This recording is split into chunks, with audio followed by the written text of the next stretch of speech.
نحمده ونستعينه ونستغفره ونعوذ بالله من شرور أنفسنا ومن سيئات أعمالنا. من يهد الله فلا مضل له ومن يضلل فلا هادي له. ونشهد أن لا إله إلا الله وحده لا شريك له. ونشهد أن سيدنا وحبيبنا ومولانا محمد عبده ورسوله الذي أرسله بالحق بشيرا ونذيرا وداعيا إلى الله بإذنه وسراجا وقمرا منيرا. فقد قال الله تعالى في كلامه المجيد والفرقانه الحميد. أعوذ بالله من الشيطان الرجيم. بسم الله الرحمن الرحيم. يا أيها النبي قل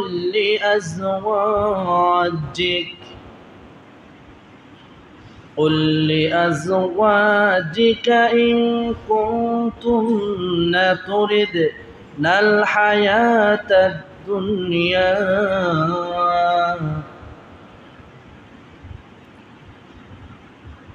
وزينتها فتعالين أمتعكن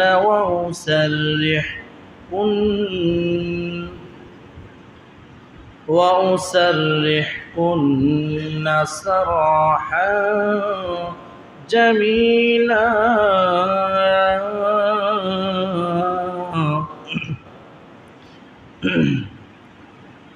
সদাকাল্লাহুল আযীম। সম্মানিত মুআজ্জাজ মুহতারাম, সমস্ত প্রশংসা আল্লাহ তাআলার জন্য, যিনি আমাদেরকে এক সপ্তাহ পর জুমার দিনে জুমাবারে আল্লাহর ঘরে মসজিদে দুনিয়াবি কাজ হতে ফারিগ করে আসার বসার তৌফিক এনায়েত করলেন। শুকরিয়াতান সকলেই বলছি আলহামদুলিল্লাহ। অসংখ্য কোটি দরুদ ও সালাম বিশ্ব মানবতার মুক্তির দিশারি রসুল আরবি জনাবে মুহাম্মদ রাসূলুল্লাহ জবান খুলে সকলেই বলি সাল্লাল্লাহু আলাইহি ওয়াসাল্লাম। আজকে যে আয়াত থেকে মুখতাসার তাফসির হবে, এই আয়াতটি হলো সূরাতুল আহজাব। সূরাতুল আহজাবের 28 নম্বর আয়াত থেকে আজকে আলোচনা শুরু হচ্ছে। আল্লাহ পাক যেন সংক্ষিপ্ত সময়ে সংক্ষিপ্ত তাফসির বলার এবং শোনার সবাইকে তৌফিক দেন, আমরা বলি আমিন। আজকের আলোচনাটা খুবই গুরুত্ব বহন করে। আজকে আলোচনা বিষয় হচ্ছে আমাদের যে পরিবার আছে, এই পরিবারগুলো কেমনে সুখী হবে। আমাদের যে পরিবার আছে, এই পরিবারের মধ্যে কেমনে অশান্তি সৃষ্টি হয়, এই বিষয় এক কথা পরিবার বিষয় আজকে আলোচনা। কারণ আপনি যদি আপনার পরিবারকে না চালাতে পারেন, আপনি তো দেশ চালাতে পারবেন না, ঠিক কি না? সামান্য 3টা 4টা পরিবারের মানুষ নিয়ে যদি চলতে না পারেন, দেশ কেমনে চালাবে? প্রত্যেকটা মানুষের মধ্যে দেশ চালানোর যোগ্যতা থাকতে হবে। আল্লাহ পাক রব্বুল আলামিন সেই সমস্ত বিষয় সুন্দরভাবে উল্লেখ করেছেন। আল্লাহ পাক আমাদের সবাইকে বলার এবং শোনার তৌফিক দেন, আমরা বলি আমিন।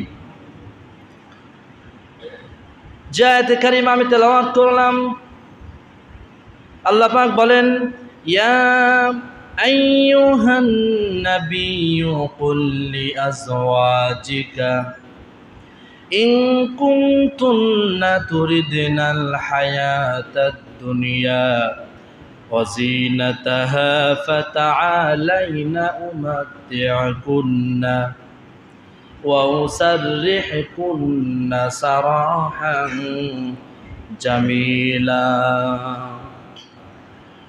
আল্লাহ পাক বলছেন, ইয়া আইয়ুহান নবী, হে নবী, কুল লিআজওয়াজিকা, আপনি আপনার স্ত্রীদেরকে বলুন, ইন কুনতুন্না তুরিদনাল হায়াতাদ দুনিয়া, তোমরা যদি পার্থিব জীবনের ওয়াজিনাতাহা সৌন্দর্য চাকচিক্য যদি চাও, ফাতাআলাইনা, যদি চাও তাহলে এসো, উমাত্তি'কুন্না, আমি তোমাদেরকে কিছু দেই, ওয়া উসাররিহুকুন্না সারাহান জামিলা, আর সুন্দরভাবে তোমরা আমার কাছ থেকে বিদায় নিয়ে চলে যাও। অর্থ বুঝতে পেরেছেন? বিশ্বনবীর স্ত্রীরা অর্থাৎ আমাদের আম্মা জানেরা একদিন সময় ঘরের মধ্যে বসে থেকে আল্লাহ নবীর ঘরের মধ্যে আসার জন্য আমাদের আম্মা জানেরা অপেক্ষা করছিলেন। এমন সময় আল্লাহ নবী যখন ঘরের মধ্যে যখন আসলেন, সমস্ত আম্মা জানেরা সবাই বলতে, হুজুর, রোম আর পারস্যের যে সমস্ত রাজার বাদশারা যারা আছে, এই সমস্ত রোম আর পারস্যের যারা রানী, এদের কত জাঁকজমকপূর্ণ অবস্থা, এই সমস্ত যারা রানী এদের কত সুন্দর শান শৌকত অবস্থা, আর আমাদের দেখেন কিছুই নাই। হুজুর, আপনি আমাদের জন্য কিছু একটা, আপনি আমাদেরকে যা কিছু দিচ্ছেন তার একটু খরচ আপনি একটু বাড়াইয়া দেন। বিশ্বনবী মুহাম্মদ রাসূলুল্লাহ স্ত্রীদের মুখে এই কথা শুনে তিনি মর্মাহত হলেন, তিনি কষ্ট পেয়ে গেলেন। আল্লাহ নবী আফসোস করছেন, আহারে, বিশ্ব নবীজির ঘরে আল্লাহ রসুল যিনি, তার ঘরে থাকার পরেও যারা দুনিয়ার লোভ ছাড়তে পারল না, এদের কি করা উচিত?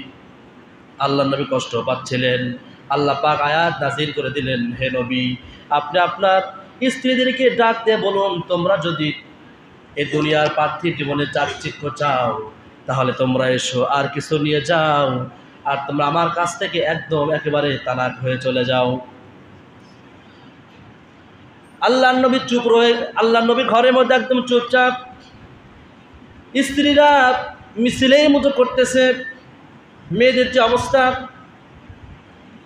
এমন সময় হযরত ওমর রাদিয়াল্লাহু তাআলা আনহু তিনি হুজুরের ঘরের মধ্যে আসলেন। আল্লাহ নবীজির ঘরের বাইরে থেকে হযরত ওমর সালাম দিলেন, আসসালামু আলাইকা ইয়া রাসূলুল্লাহ। বিশ্বনবী হযরত ওমরের সালাম শুনে তিনি উঠলেন, ঘরের দিকে গেলেন, ঘরের দরওয়াজা খুলে দিলেন। হযরত ওমর লক্ষ্য করে দেখেন বিশ্বনবীজির মুখে মুচকি মুচকি হাসি। সাইয়েদনা ওমর ফারুক বলছে, হুজুর, আমি কি কোনো অন্যায় কাজ করে ফেললাম নাকি? হুজুর, আমি আসার কারণে আপনি হাসতেছেন কেন নবী জানতে চাই। আল্লাহ নবী ডাকতে বলে, ওমর রে, এতক্ষণ ধরে আমার স্ত্রীরা আমাকে এত প্রেশার প্রয়োগ করছিল, আমি শেষমেশ চুপ হয়ে রইলাম। আর যখন তুমি আমার ঘরে দরওয়াজা আসছো, তোমার ঘরে তোমার শব্দ শুনে স্ত্রীরা সেখান থেকে দৌড়া পালাইছে। ওমর রে, বউ হলো আমার, ভয় করে তোমার। সুবহানাল্লাহ। আল্লাহ পাক সে প্রেক্ষিতে একটা নাযিল করেছে।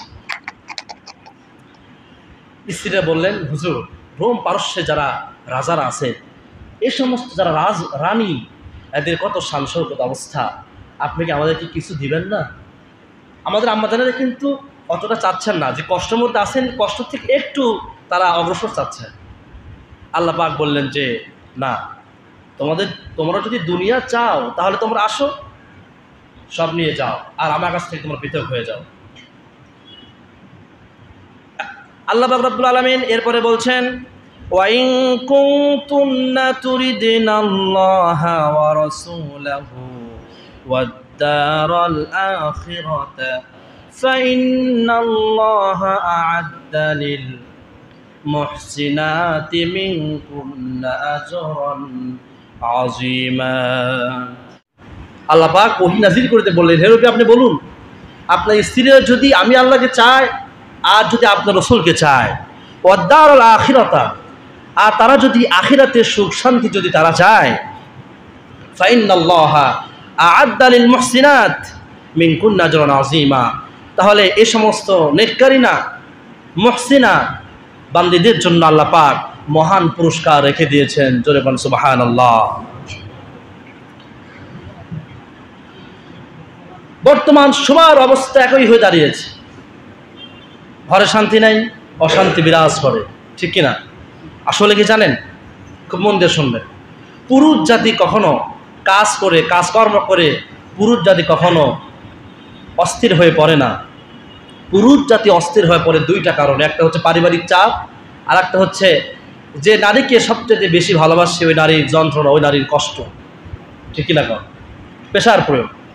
একটা জরিপে দেখা গিয়েছে অধিকাংশ যুবকেরা তারা মারা যাচ্ছে হার্ট অ্যাটাকে, মানে এক কথায় মানসিক দুশ্চিন্তা দিতেই থাকে, এই এক পর্যায়ে পুরুষ আর সামলাতে পারে না, তখন সে হার্ট অ্যাটাক করে সে মারা যায়। হাদিস শরীফের মধ্যে উল্লেখ রয়েছে 6 প্রকার নারী জাহান্নামে যাবে। একটু বলেন তো কয় প্রকার? 6 প্রকার নারী জাহান্নামে যাবে। 1 নম্বর, যারা চুল খুলে বাইরে ঘোরাফেরা করে, চুলটাকে খুলে সিল্কি বানাইয়া বাইরে ঘুরতেছে, নিজের সৌন্দর্যকে প্রকাশ করছে। এই চুল সৌন্দর্যের বিষয় যদি ব্যাখ্যা করতে চাই আরো 1-2 ঘন্টা লাগবে, ওদিকে না যাই, সংক্ষেপে বলব। শুনেন, চুল খুলে বাইরে যারা ঘোরাফেরা করে এ সমস্ত নারীরা জাহান্নামে যাবে। কিয়ামতের মাঠে তার প্রত্যেকটা চুল সাপে রূপান্তরিত হবে। সাপ আল্লাহ পাক বানিয়েছে, প্রত্যেকটা চুল ওই মহিলাকে কামড়াতে থাকবে, প্রত্যেকটা চুল সাপ হয়ে ওই মেয়েকে কামড়াতে থাকবে।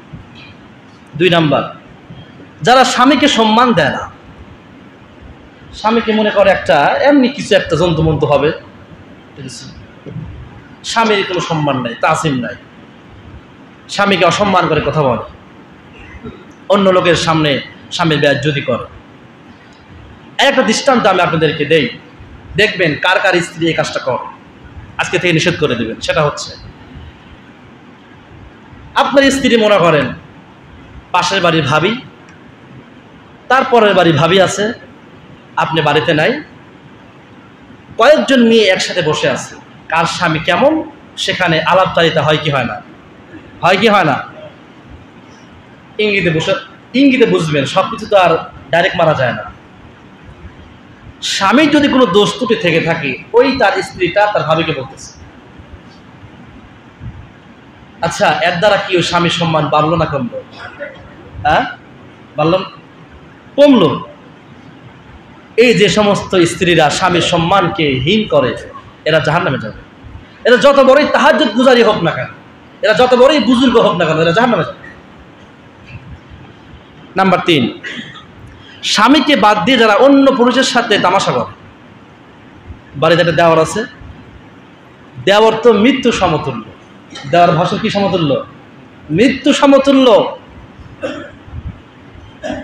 একটা মেয়ে যদি জানতো একটা পুরুষ তার দিক কেমনে তাকায়, বোরকা পরে না, লোহার জামা বানায়া, লোহার জামা পরে এরপরে সে হাঁটতো। দেওয়ার ভাসুর, আপনার কি বলেন? ভাসুরিতে বলেন নাকি? দেব, এগুলো মৃত্যু সমতুল্য। এই দেওয়ারের সঙ্গে সে হাসি তামাশা। বাইরে একদম মুরগিয়ালা আসছে, ডিম কিনবে, সে বলতেছে ভাই জাপা আজকে মুরগির ডিম 40 টাকা হালি। আবার বলছে না, আমি আগের সপ্তাহে 50 টাকা হালি বেচলাম, যে করছে না 40 টাকা হালি, করছে না 50 টাকা হলে। এই একটা হাসি তামাশা শুরু হয়ে গেল। এই নারীরা যারা স্বামীর সঙ্গে একটা বারো মুচকি হাসি দিল না, যার সামনে হাসলে সদ্গার সোয়াব, যার সঙ্গে সুন্দরভাবে কথা বললে উমরা হতে সোয়াব, তার সঙ্গে মোটেও একটা হাসি দিয়ে একটা কথা বললো না, রাগে রেগে কথা বললো, আর অন্য পুরুষের সাথে হাসি তামাশা করতেছে, এরা জাহান্নাম।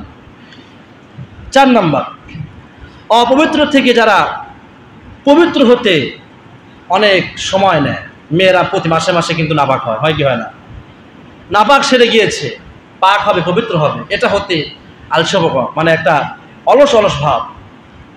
পাক হওয়ার সঙ্গে সঙ্গে তাকে গোসল করতে হবে, পাক হতে হবে। নাপাক যখন ভালো হয়ে যাবে সঙ্গে সঙ্গে, এটা থেকে মোটেই দেরি করা যাবে না। 5 নাম্বার, যারা মিথ্যা কসম করে। মেয়েদের এই অভ্যাসটা কম না বেশি? মিথ্যা কসম করা অনেক বেশি, এজন্য মেয়েরা জাহান্নামে যাবেও বেশি, পুরুষ জাতি জাহান্নামে যাবে কম। আল্লাহ রসুল বলেন, আমি মেরাজের রাত্রিতে আমি মেয়েদেরকে জাহান্নামে বেশি দেখেছি। অতএব হে দুনিয়ার নারীরা, তোমরা ভালোভাবে থাকো। 6 নাম্বার, যারা অন্যের সুখ শান্তিতে স্বামীকে গিয়ে অনেক প্রেশার প্রয়োগ করে।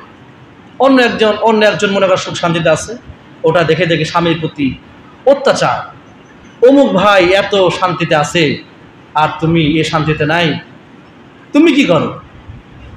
এই যে একটা প্রেশার প্রয়োগ, স্বামীকে একটা দুশ্চিন্তা, এই দুশ্চিন্তা ফেললে যে সমস্ত মেয়েরা এই কাজটা করে, এরা জাহান্নামে যাবে।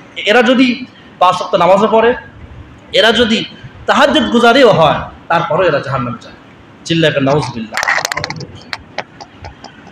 আল্লাহ পাক এরপরে বলছেন, ইয়া নিসা আন-নবী মান ইয়াতি মিনকুন্না বিফাহিশাতিন মুবাইয়িনাতিন ইউদাআফ লাহাল আযাবু দি'ফাইন ওয়া কানা যালিকা আলাল্লাহি ইয়াসীরা। আল্লাহ পাক বললেন, ইয়া নিসা আন-নবী, হে নবীর স্ত্রীরা, তোমরা শোনো, মাইয়াতি মিনকুন্না বিফাহিশাতিন মুবাইয়িনা, তোমরা যদি কোনো ফাহিশা কাজে লিপ্ত হয়ে যাও, তোমরা যদি কোনো গুনাহ কাজে লিপ্ত হয়ে যাও, ইদাআফ লাহাল আযাবু দি'ফাইন, তাহলে তোমাদের শাস্তি ডবল হবে। কি হবে? এখন এটা আল্লাহ পাক বললেন নবীর স্ত্রীদেরকে, আমাদের আম্মা জান থেকে আল্লাহ পাক এটা বললেন। এটা শুনে এখন আমাদের লাভটা কি? এখান থেকে আমাদের শিক্ষণীয় সেটা হচ্ছে, যে সমস্ত মুমিন নারী যারা, মুসলমান নারী যারা জানে স্বামীর সঙ্গে কোনো প্রকার বেয়াদবি করা যাবে না, অন্যায় কাজ করা যাবে না, আল্লাহ হুকুমের বাইরে কোনো কাজ করা যাবে না, এ সমস্ত হক কথাগুলো যারা জানে, জানার পরেও যারা সে সমস্ত বেহাক্কৃত, সে সমস্ত হারাম কাজে লিপ্ত হয়, সে সমস্ত মেয়েদের জন্য ডবল শাস্তি। চিল্লাকা নাউজুবিল্লাহ। এই স্ত্রীর প্রতি স্বামীর যে ভালোবাসা, এটা স্ত্রী 4টা কারণে হারায় ফেলে। স্ত্রী 4টা কারণে হারায় ফেলে, স্বামীর প্রতি ভালোবাসা পায় না। 1 নম্বর, শোনেন, স্বামীর প্রতি অবহেলা করা। কোনো স্বামী স্ত্রীর অবহেলা বরদাস্ত করতে পারে না, ঠিক কিনা কর? কোনো স্বামী পারে না। স্বামী পরকিয়া করে, এটা স্ত্রীর দোষ। এই দোষটা কার? স্ত্রীর দোষ। এখানে তাবিজ দেওয়ার কিছুই নাই। একজন মেয়ে পীর সাহেবের কাছে গেছে, বাবা প্রতি রাত্রে আমার স্বামী এসেছে, আমার সমানে পিটা, কি করা যায় বলেন তো? পীর সাহেব বলতেছে যে একটা তাবিজ দিলাম, তুমি এই তাবিজটা তোমার স্বামী যখন রাত্রে অফিস থেকে আসবে, তখন তুমি এই তাবিজটা তোমার জিহ্বার নিচে রাখবা, একটা কোথাও কিন্তু বলবা না। 5 দিন পর ওই মহিলা পীর সাহেবের কাছে আবার আসলো, এসে বলছে, হুজুর আপনি তাবিজটা তো বেশ অনেক সুন্দর কাজ করেছে আপনি তাবিজটা।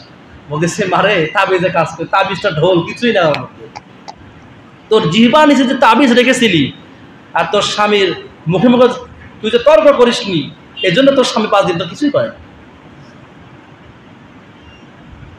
স্বামীর প্রতি অবহেলা, এটা কোনো স্বামী বরদাস্ত করে না। যখন কোনো স্বামী দেখে তার স্ত্রী তাকে সম্মান করছে না, অবহেলা করছে, রেসপেক্ট করছে না, তখন ওই স্বামী শান্তি খোঁজার জন্য, শান্তি পাওয়ার জন্য অন্য নারীর আসক্ত হয়। বুঝতে পেরেছেন? 2 নম্বর, অন্য পুরুষের সাথে স্বামীর তুলনা করা। স্বামীকে বলছে তোমার বন্ধুটা কেমন বিজনেসম্যান, কত টাকা তার উপার্জন হয়, আর তুমি কি করো? একসাথে লেখাপড়া করলে, একই খানা খাইলে, একই ম্যাচের খানা খাইলে, তুমি কি হইলে আর তোমার বন্ধু কি হইলো? ওর মতো হও, ওর মতো হও। এই যে একটা স্বামী অন্য পুরুষের সাথে স্বামীর তুলনা করা, এটা কোনো স্বামী বরদাস্ত করতে পারে না। বুঝতে পেরেছেন? কোনো স্বামী এটা বরদাস্ত করে না। 3 নাম্বার, স্বামীর আপনজনের সাথে খারাপ ব্যবহার করা। স্বামীর যা আপনজন আছে এদের সাথে খারাপ আচরণ করা, এটা কম না বেশি বলেন তো? স্বামীর সবচেয়ে আপনজন কে বলেন তো একটু? মা বাবা। অনেক অনেক মা বোনেরা আমার কাছেই আসে তাবিজ দেওয়ার জন্য, হুজুর আমার স্বামী দেখতে পারে না, তাবিজ দেন। এগুলো তাবিজে কিচ্ছু হবে না। স্বামীর ভালোবাসা পেতে হলে তাবিজ কবজ লাভ নাই। তুমি তার মাকে ভালোবাসো, তোমাকে এমনি ভালোবাসো। কারণ পুরুষ জাতি তার মায়ের সঙ্গে জড়িয়ে থাকা সব কিছুকে রেসপেক্ট করে, সম্মান করে। একটা কথা মনে রাখবেন, বিয়ের পরে সন্তানেরা বাপ মার বিরুদ্ধে যায়, এটা সন্তানের দোষ না। আজ এটা সন্তানের নামে কোনো বদদোয়া করবেন না। সন্তানকে একটা জবরদস্তি করা হচ্ছে, প্রেশার প্রয়োগ করছে,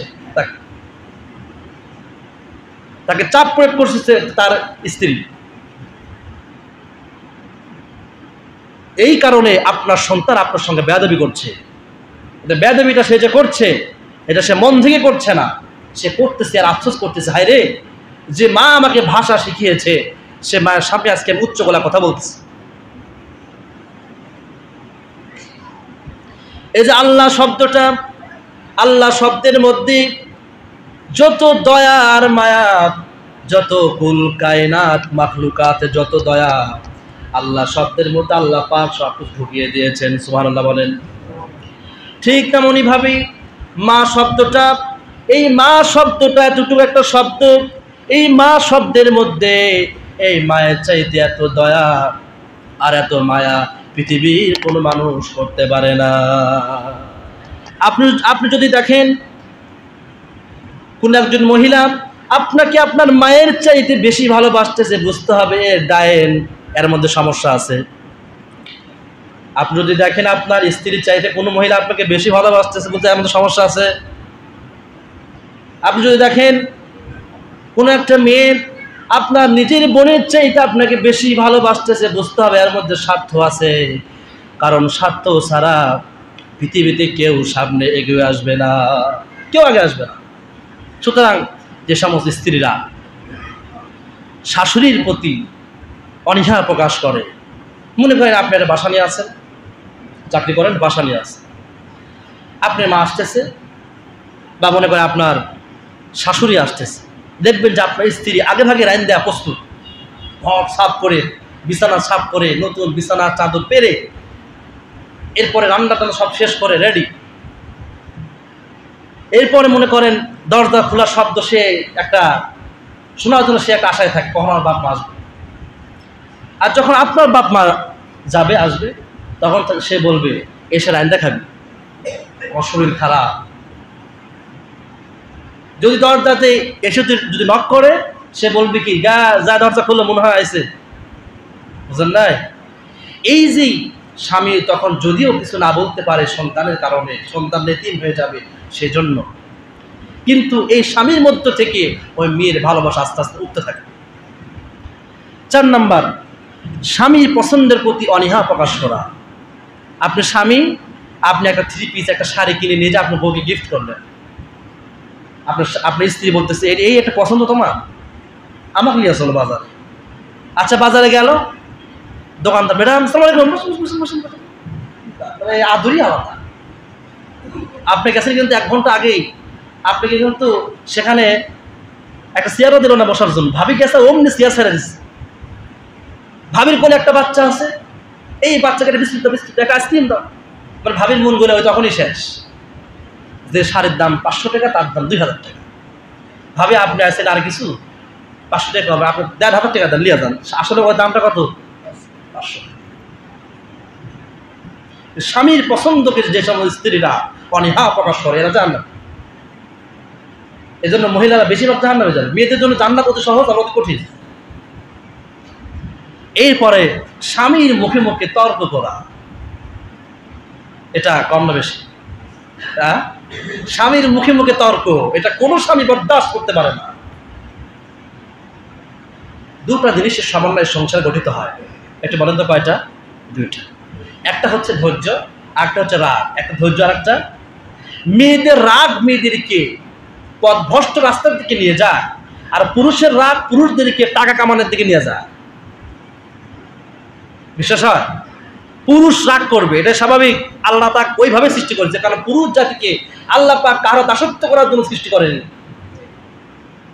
আর রিজাল কাওয়ামুনা আলান নিসা, আল্লাহ পাক পুরুষ জাতিকে সৃষ্টি করেছেন মেয়েদের বাদশা রূপে। কি রূপে? ওরা দাস হয়ে থাকতে চায় না। কিছু কিছু মেয়েরা স্বামীকে দাস বানা রাখতে চায়। মনে করেন স্বামী বাড়িতে, আপনার স্ত্রী বান্ধবী আসলো, বোন আসলো, আপনার স্ত্রী সোফাতে বসে মানে ডাকতে বলছে, এই শোনো তো, এদিকে আসো, এক গ্লাস পানি নিয়ে আসো, দোকানে যাও, ভাজা নিয়ে আসো, বিস্কুট নিয়ে আসো। ওই মানে সোফাতে বসে থেকে সাহেবগিরি করতেছে। এর দ্বারা কি বোঝালো? মানে কি, স্বামীকে চাকর বানাইলো। ওই মেয়েটা বুঝলো না স্বামীকে চাকর বানানোর কারণে সে যে চাকরানি হলো, ঠিক না? এজন্য মেয়েদেরকে বলছি, স্বামীকে রাজা বানান, আপনি রানী হতে পারবে। স্বামীকে চাকর বানান না, তাহলে আপনি চাকরানি। এটা অনেক মেয়ে বোঝে না। এখন আসেন, আজকে শুধু তাফসিরই হচ্ছে, মানে অনেক কথার মধ্যে কি করি, আমি কেমনে যে শেষ করি। স্ত্রীকে ঠিক রাখতে 7টা কাজ করতে হবে। একটু বলেন তো কয়টা কাজ? আরেকটু জোরে, 7টা কাজ করতে হবে। 1 নাম্বার, বউকে বাপের বাড়িতে একা একা দেওয়া যাবে না। কি ভাই? স্ত্রীকে বাপের বাড়িতে একা একা দেওয়া যাবে না। কারণ যত ডিভোর্স হচ্ছে বর্তমান, প্রত্যেকটা মেয়ের বাপ অথবা মেয়ের বড় ভাই অথবা মেয়ের মায়ের কারণে ডিভোর্স হয়। এজন্য আপনি যে কদিন থাকবেন, আপনি বউকে সে কদিনই রাখবেন। আপনি চলে আসবেন, ওরও থাকার সেখানে কোনো চান্স নাই, সে ওকেও আসতে হবে। বউকে একা একা বাপের বাড়িতে কখনোই পাঠাবেন না। আজকে কি যে রাগ করতেছে আল্লাহ জানে।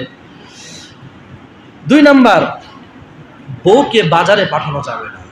আপনি সারাদিন কাজ করে আসছেন, বিকেলে আসরের সময় আপনার বাড়িতে আসার পরে আপনি বউ যায়, মরিচ নাই, পেঁয়াজ নাই, আপনি বললেন তুই যা হাট করে লিয়া যা, ব্যাগটা ধরা দিলেন, কিছু টাকা দিয়ে দিলেন, সে যে বাজারে আসবে, এটা হারাম। এটা কি বলেন তো? হারাম।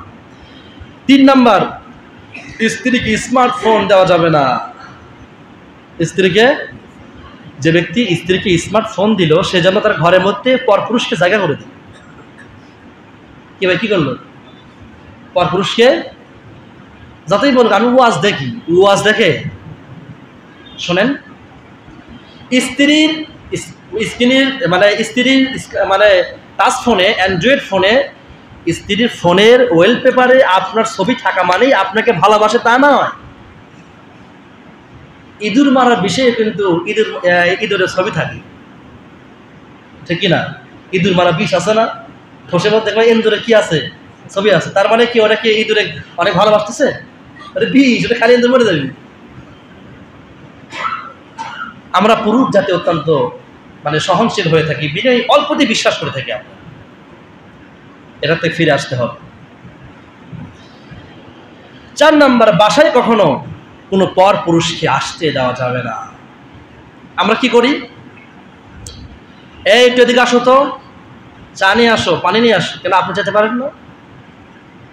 স্ত্রীকে দিয়ে কোনো সময় আপনার মেহমান আসলে যাদের সঙ্গে দেখা দেওয়া জায়েজ নাই, এদের সামনে ভাত নিয়ে আসা, পানি নিয়ে আসা জায়েজ নাই, হারাম। এটা করা যাবে না। 5 নাম্বার, ঘরে টিভি রাখা যাবে না। ঘরে টিভি রাখতে পারবেন না, দেখবেন যে আপনার প্রতি আপনি স্ত্রীর সম্মান ছিল এটা আস্তে কমে যাবে। 6 নাম্বার, বউকে টাকা দেখানো যাবে না। কি দেখানো যাবে না? আপনি যে ইনকাম করছেন, এই ইনকাম, এই টাকাটা বউকে দেখাবেন না। যদি আপনার কাছ থেকে যদি সে টাকার হিসাব চায়, আপনি বলবেন যে তুমি ঠিক মতো তুমি তোমার যা যা দরকার তুমি কি পাচ্ছ? হ্যাঁ পাচ্ছ, চুপ থাকো, বাস। বউকে টাকা দেবে। অনেকে আবার সারাদিন কামাই করে স্ত্রীর কাছে যে টাকা জমা হয়, ওই মরেছে। এটা করা যাবে না, টাকা আপনার কাছে রাখতে হবে। আল্লাহ রাসূল একজন সাহাবীকে বিবাহ দিলেন। সেই সাহাবীকে বিবাহ দিয়ে আল্লাহর নবী সাহাবীকে বলছেন, ও আমার সাহাবী, আজকে থেকে তোমার হাতে আমি একটা কাঁচের গ্লাস উঠায় দিলাম, একটা কাঁচের গ্লাস উঠায় দিলাম, সাবধানে রেখো, ভেঙে যাবে কিন্তু, সাবধান। 7 নাম্বার, বিয়ের পর সমস্ত লেখাপড়া বন্ধ। স্ত্রী যে লেখাপড়া করতো, বিয়ের পর কোনো লেখাপড়া নেই, সব বন্ধ। বিয়ের পরে স্ত্রীকে দিয়ে কোনো লেখাপড়া করানো যাবে না।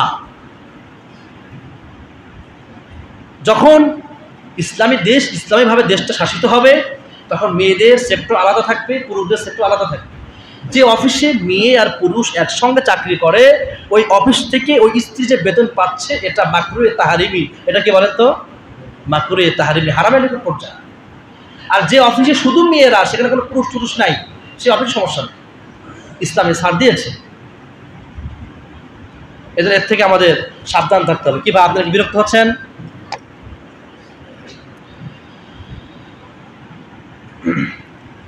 এবার আসেন, ওমাই ইয়াকনুত মিনকুন্না লিল্লাহি রাসূলি ওয়া তা'মাল সালিহা। আল্লাহ পাক বলছেন, ওমাই ইয়াকনুত মিনকুন্না লিল্লাহি রাসূলি, যে সমস্ত স্ত্রীরা বিনয়ী হয়, বিনয়ী হবে, ভালো আমল করবে, আল্লাহর জন্য আমল করবে, এরা জান্নাতে যাবে। সুবহানাল্লাহ বলেন। এখন এই বর্তমান একটু বলেন তো, ডিভোর্সের সংখ্যা কম না বেশি? এই ডিভোর্সটা হচ্ছে বর্তমান 4টা কারণে। একটু বলা যাবে কয়টা কারণে? 4টা কারণে। একটু শোনেন। 1 নম্বর, স্ত্রী যদি জেদি হয়, জেদি, কোনো মতেই কিছু শোনে না, জেদ যা তাই। এরপরে স্ত্রী যদি অহংকারী হয়, অহংকারওয়ালা যদি স্ত্রী হয়, ওই সংসারটা কম টেকে। 3 নাম্বার, যদি রাগ বেশি হয়, রাগের মাথা কি করতেছে না করতেছে, নিজেই কোনো তার সেন্স ঠিক থাকতেছে না, এ সমস্ত স্ত্রী দিয়ে সংসার সহজে টিকে না। 4 নাম্বার, তর্ক করা, যেটা আগে বললাম সেটা, স্বামীর সঙ্গে তর্কে লিপ্ত হওয়া। তর্ক কোনো মতেই থামে না। আসলে কি জানেন, মেয়েরা স্বামীর সঙ্গে তর্ক করে জিততে পারলে তারা মনে করে তারা যুদ্ধের ময়দানে জিতে আসে।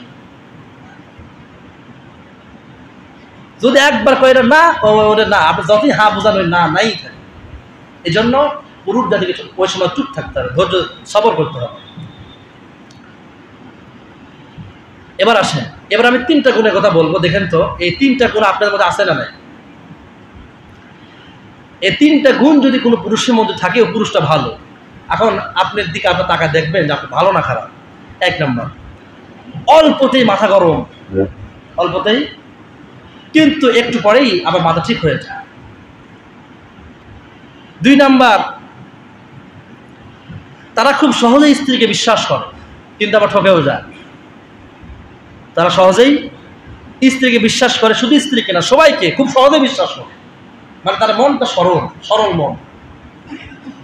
3 নাম্বার হচ্ছে, রাগের মাথা সে অনেক কিছু বলে, কিন্তু একটু পরে সেই নিজেই দাপড়াতে থাকে, কষ্ট পায়, নিজেই অত্যন্ত কষ্ট পায়, একটু পরে কষ্ট পায়, রাগ করে থাকে না। সে নিজেই নিজেকে অনুতপ্ত হয়, কষ্ট পায়, আমি কি করলাম, নিজেই যা মাপ চায় না। শুধু স্ত্রী না, সবার ক্ষেত্রেই এটা। একটা ভুল করেছে, আমি মাপ চাবো ওর কাছে, এমন না, ভুল হোক বা না হোক, তার কাছে ভুল মনে হয়েছে, সঙ্গে সঙ্গে তার কাছে মাপ চেয়ে নেওয়া। এই 3টা গুণ যদি কোনো পুরুষের মধ্যে থাকে, ওই পুরুষটা সহজ সরল। সুবহানাল্লাহ বলেন। আল্লাহ পাক রব্বুল আলামিন এই পুরুষ আর নারী, ওয়া খালাকনাকুম আজওয়াজা, এই পুরুষ আর নারী আল্লাহ পাক সৃষ্টি করে আল্লাহ পাক পৃথিবীটাকে সাজিয়েছেন, আর বলেছেন, শোনো, তোমরা ঠিকভাবে চলো, আমার হুকুম মেনে চলো, আমি যা বলেছি সে অনুযায়ী চলো। আল্লাহ পাক শুধু তাই না, এটাও জানিয়ে দিয়েছে, ফালা তাখদাউনা বিল কওল, যখন তোমাদের বাড়ি গেছে কেউ একজন এসে বলবে, আব্দুর রহিম ভাই বা আব্দুল সবুর ভাই, আপনি কি আসেন বাড়িতে, ওই সময় আপনি স্ত্রী কেমন উত্তর দিবেন, ওটাও আল্লাহ পাক জানিয়ে দিয়েছেন। আল্লাহ পাক বলছেন, তোমার স্ত্রী যেন এমনভাবে কথা না বলে যে ফায়াতমা আল্লাযী ফী কলবিহি মারাদ, যাতে এমনভাবে তার স্ত্রী যেন কথা না বলে, উত্তর না দেয়, যাতে করে যে ব্যক্তিটা ডাকলো এই ব্যক্তিটার মনের মধ্যে যেন কোনো প্রকার রোগ সৃষ্টি না হয়। এমন ভাই বললো যে, ভাইজান আপনার ভাই তো বাসায় নাই, একটু পরে আসেন ভাই। আমি তো মিষ্টি করে বলতে পারলাম না, মেয়েরা আরো মিষ্টি করে বলতে পারে। কারণ ওই ব্যক্তি বলতে, আরে আমার বউ আমার সাথে একটা হাইসা কথা বলো না রে, এর বউ তো ভালোই, কোথাও ভয়েস কি, এই যে একটা তার মনের মধ্যে একটা রোগ সৃষ্টি হলো। আল্লাহ পাক বলছেন এমন যেন না হয়। ওয়াকুল্লা কাওলান মারুফা, এমনভাবে কথা বলো, এমনভাবে উত্তর দাও যাতে করে তোমাকে খারাপও মনে না করে, আবার ভালো মনে না করে। সুবহানাল্লাহ বলে। আল্লাহ পাক ইসলামটাকে সুন্দরভাবে সাজিয়েছেন। যখন আমরা ইসলামকে বুঝবো, ইসলামকে মেনে চলবো, তখনই আমাদের মধ্যে শান্তি বিরাজমান হবে। অন্যথায় আমাদের কষ্টই হবে। আল্লাহ পাক আমাদের সবাইকে তার দ্বীনের প্রতি থাকার তৌফিক দিন। আমরা বলি